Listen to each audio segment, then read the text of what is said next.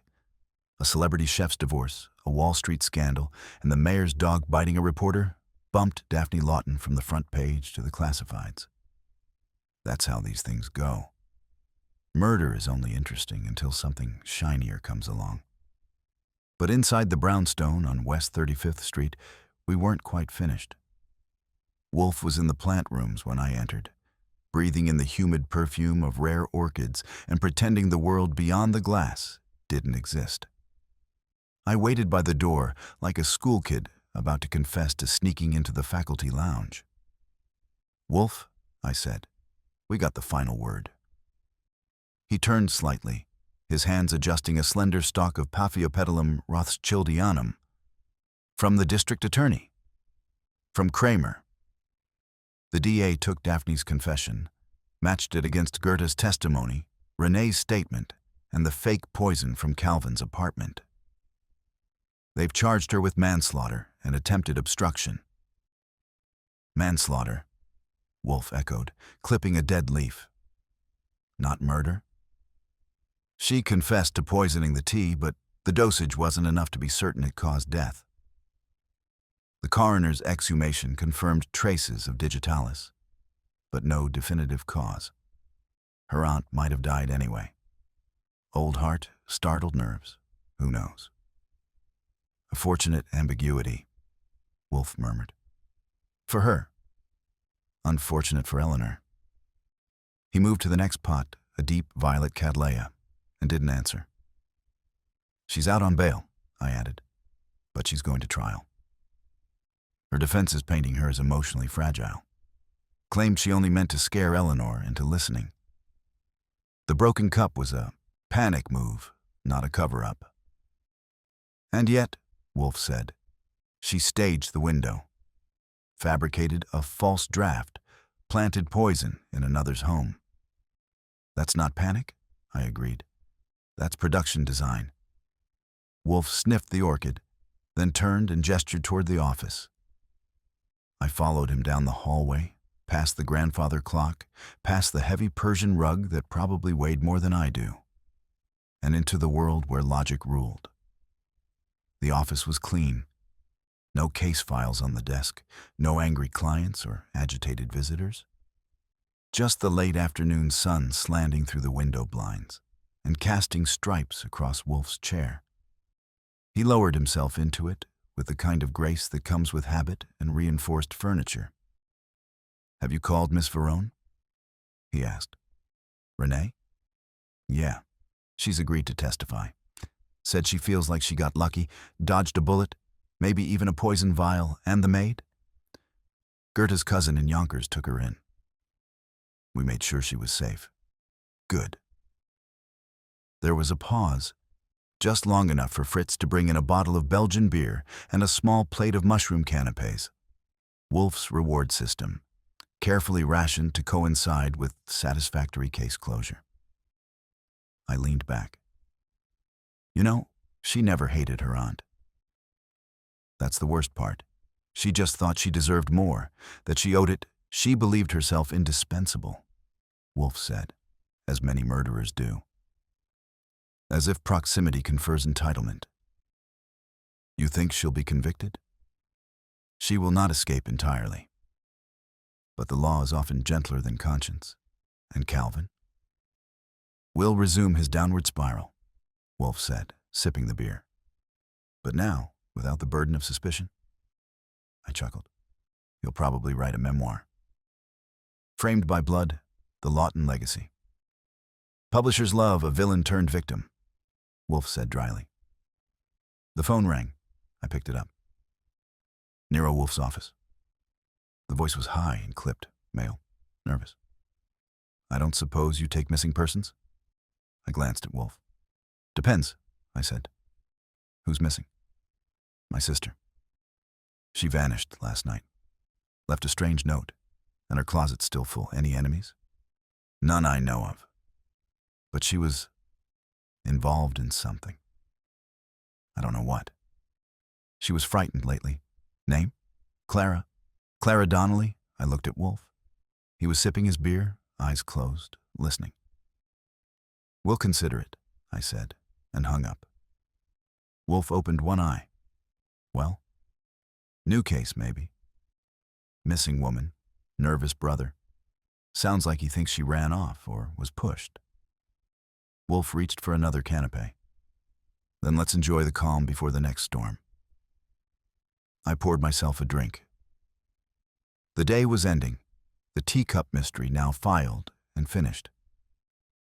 Somewhere across town, Daphne Lawton was probably sitting in a room with pale wallpaper and a lawyer whose tie was too tight, wondering how it all went wrong. She never meant to kill, just to threaten, just to scare. But death doesn't split hairs. Wolfe raised his glass. To justice, he said. To orchids, I replied. He clinked his glass gently against mine.